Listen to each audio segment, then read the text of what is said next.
स्वागत करुछि मो चैनल संस्कृति एवं परंपरा को। राम दशरथी सुर लक्ष्मणानुचर बलि काकुस्थः पुरुषः पूर्णः कौशल्येय रघुत्तमः वेदांत वेद्यो यज्ञेशः पुराण पुरुष उत्तमः जानकी वल्लभः श्रीमानमप्रमेय पराक्रमः। श्री रामनवमी पवित्र रामनवमी अवसर रे समस्त बंधु मानंकु शुभेच्छा और शुभकामना। राजीव लोचन रघुवंशनाथ भगवान मर्यादा पुरुषोत्तम रामंक पाद तले कोटि कोटि प्रणाम। प्रसिद्ध रामनवमी पर्व 9 एक परिपूर्ण अंक। आमर सबु जगारे 9 देउलरे नव ग्रह। श्री जगन्नाथ गुंडीचा बाड़ी जीवे 9 दिन। नवधा भक्ति मध्य अछि। सबु एठी 9 तेणु रामचंद्र परिपूर्ण अवतार जन्म नेइछंती त्रेतया जुगरे। चैत्र शुक्ल नवमी रामनवमी रूपे परिचित। एही दिन रामचंद्रंक जन्म उत्सव पालन करा जाय। त्रेतया जुगरे अयोध्यार राजा थिले दशरथ। तांकर 3 राणी कौशल्या कैकेयी और सुमित्रा। राजांकर बड़ दुख थिला जे तांकर कौनसी संतान नथिले।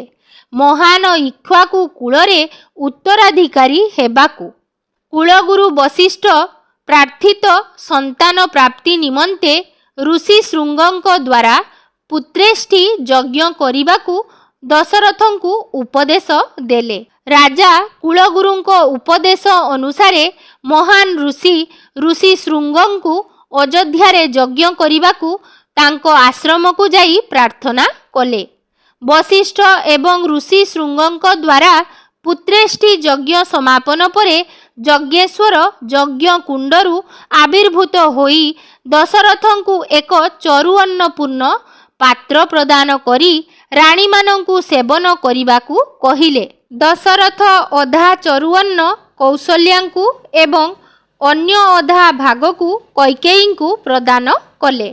कौशल्या एवं कैकेयी निज निजर चरुअन्नर अधा भागरु कनिष्ठा राणी सुमित्रांकु सेवन करिबाकु देले।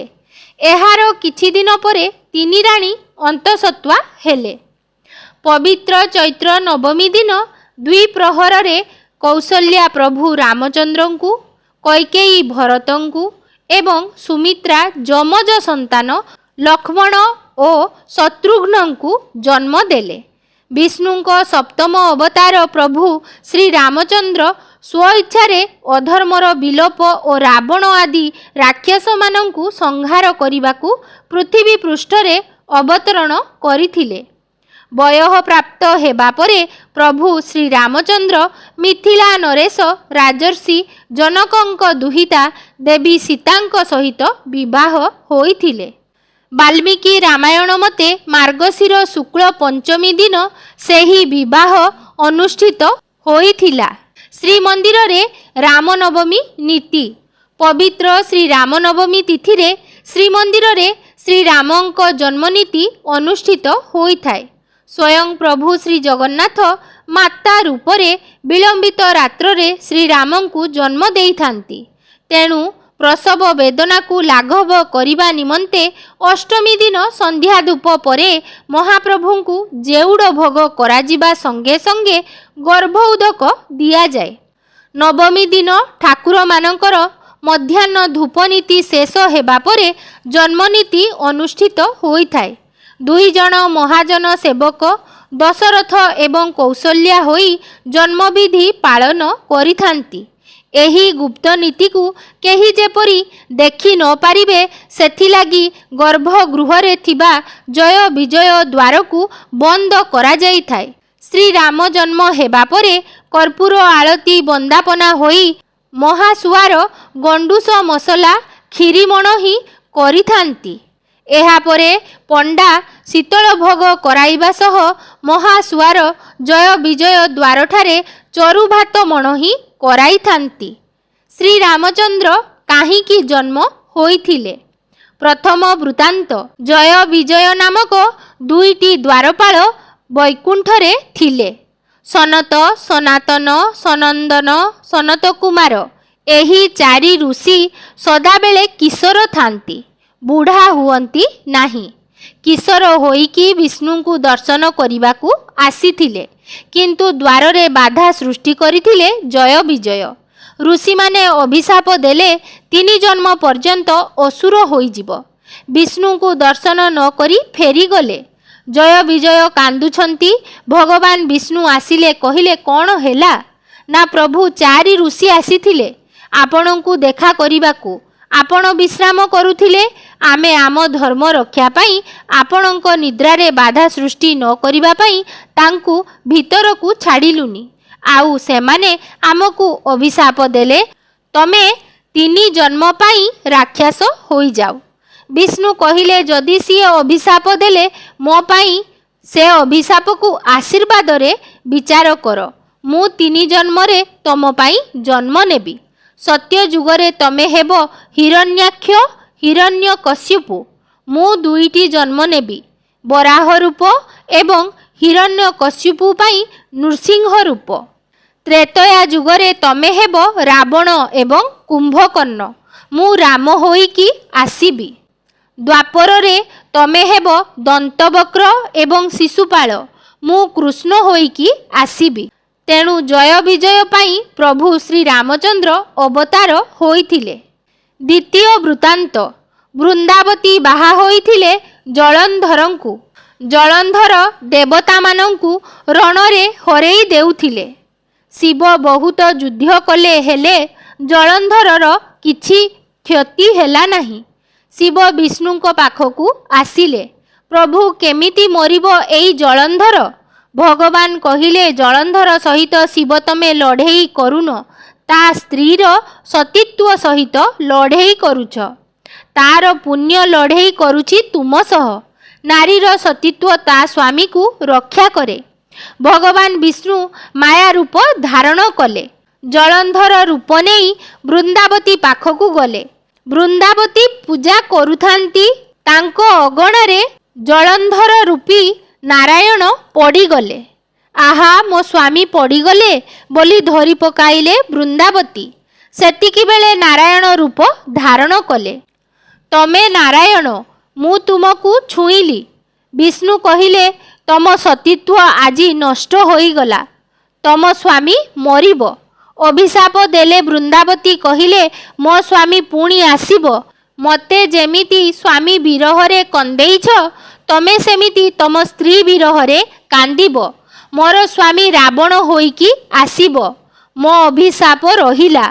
ତା ପାଇଁ ପ୍ରଭୁ ରାମ ଅବତାର ନେଇଥିଲେ। ତୃତୀୟ ବୃତ୍ତାନ୍ତ।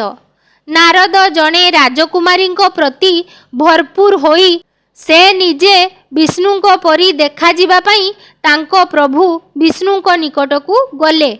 ଯାହାଫଳରେ ରାଜକୁମାରୀ ତାଙ୍କୁ ସ୍ୱୟଂବରରେ ଅର୍ଥାତ୍ ସ୍ୱାମୀ ଚୟନ ସମାରୋହରେ ବିବାହ କରିବେ। ସେ ହରିମୁଖ ମାଗିଲେ। ବିଷ୍ଣୁ ଏହା ବଦଳରେ ତାଙ୍କୁ ଏକ ବାନର ମୁହଁ ଦେଇଥିଲେ। ଏହା ନ ଜାଣି ନାରଦ ରାଜକୁମାରୀଙ୍କ ନିକଟକୁ ଗଲେ, ଯିଏକି ସମସ୍ତ ରାଜାଙ୍କ ପାରିଷଦ ସମ୍ମୁଖରେ ତାଙ୍କ ଏପରି ଚେହେରା ଦେଖି ହସିବାକୁ ଲାଗିଲେ। ଅପମାନ ସହି ନ ପାରି ନାରଦ ବିଷ୍ଣୁଙ୍କୁ ଅଭିଶାପ ଦେଇଥିଲେ ଯେ ବିଷ୍ଣୁ ଦିନେ ବାନର ଉପରେ ନିର୍ଭରଶୀଳ ହେବେ। ବିଷ୍ଣୁ ଉତ୍ତର ଦେଇଛନ୍ତି ଯେ ସେ ଯାହା କରିଛନ୍ତି ତାହା ନାରଦଙ୍କ ସ୍ୱାର୍ଥ ପାଇଁ। କାରଣ ଯଦି ସେ ବିବାହରେ ପ୍ରବେଶ କରନ୍ତି, ତେବେ ସେ ନିଜର କ୍ଷମତାକୁ କ୍ଷୁର୍ଣ୍ଣ କରିଥାନ୍ତେ। ବିଷ୍ଣୁ ଏହା ମଧ୍ୟ ଉଲ୍ଲେଖ କରିଛନ୍ତି ଯେ ହରିଙ୍କର ବାନର ଦ୍ୱୈତ ସଂସ୍କୃତ ଅର୍ଥ ଅଛି। ଏହା ଶୁଣି ନାରଦ ବିଷ୍ଣୁଙ୍କୁ ଅଭିଶାପ ଦେଇ ଅନୁତାପ କଲେ।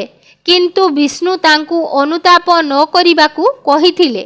କାରଣ ଅଭିଶାପ ଏକ ଫଳ ସ୍ୱରୂପ କାର୍ଯ୍ୟ କରିବ। କାରଣ ଏହା ରୁଦ୍ରଙ୍କ ଅବତାର ହନୁମାନଙ୍କ ଜନ୍ମ ହେବ, ଯାହା ବିନା ଶ୍ରୀରାମ ଯିଏକି ବିଷ୍ଣୁଙ୍କ ଅବତାର ରାବଣକୁ ହତ୍ୟା କରିପାରିବେ ନାହିଁ। ସେଥିପାଇଁ ମଧ୍ୟ ପ୍ରଭୁ ରାମଙ୍କ ଅବତାର ନେଇଥିଲେ। ରାମ ବିଗ୍ରହବାନ୍ ଧର୍ମଃ ସାଧୁଃ ସତ୍ୟ ପରାକ୍ରମଃ ରାଜା ସର୍ବସ୍ୟ ଲୋକସ୍ୟ ଦେବନାମ ଇବ ବାସବଃ। ଭଗବାନ ରାମ ଧର୍ମର ମୂର୍ତ୍ତି ଅଟନ୍ତି। ସତ୍ୟ ପରାକ୍ରମ ଦ୍ୱାରା ଅଳଙ୍କୃତ ଧର୍ମାତ୍ମା ଅଟନ୍ତି। ଯେଉଁଭଳି ଭାବେ ଇନ୍ଦ୍ର ସମସ୍ତ ଦେବତାମାନଙ୍କର ରାଜା ଅଟନ୍ତି, ଠିକ୍ ସେହିପରି ଶ୍ରୀରାମଚନ୍ଦ୍ର ସମ୍ପୂର୍ଣ୍ଣ ଲୋକର ରାଜା ଅଟନ୍ତି। ତେବେ ପବିତ୍ର ଚୈତ୍ର ଶୁକ୍ଳ ନବମୀ ବା ଶ୍ରୀରାମ ନବମୀର ପାବନ ଅବସରରେ ଅଯୋଧ୍ୟା ନଗରୀର ଶ୍ରୀରାମଚନ୍ଦ୍ରଙ୍କ ଦିବ୍ୟ ଦୁର୍ଲଭ କ୍ଷୀରାଭିଷେକର ଦର୍ଶନ କରିବା ସହିତ ପବିତ୍ର ରାମନବମୀ ଅବସରରେ ଦିବା 12 ଘଟିକା ସମୟରେ ଶ୍ରୀରାମଲଲ୍ଲାଙ୍କ ଶ୍ରୀବିଗ୍ରହର ସୂର୍ଯ୍ୟ ତିଳକର ଅପୂର୍ବ ଦୃଶ୍ୟକୁ ଦର୍ଶନ କରିବା ସହିତ ଶ୍ରୀରାମଚନ୍ଦ୍ରଙ୍କ ମନୋହର ବେଶ ଶୃଙ୍ଗାର ଆଳତୀର ଦର୍ଶନ ଆମେମାନେ ମଧ୍ୟ ଆଗକୁ ଭିଡ଼ିଓ ମାଧ୍ୟମରେ କରିନେବା। ଚାଲନ୍ତୁ।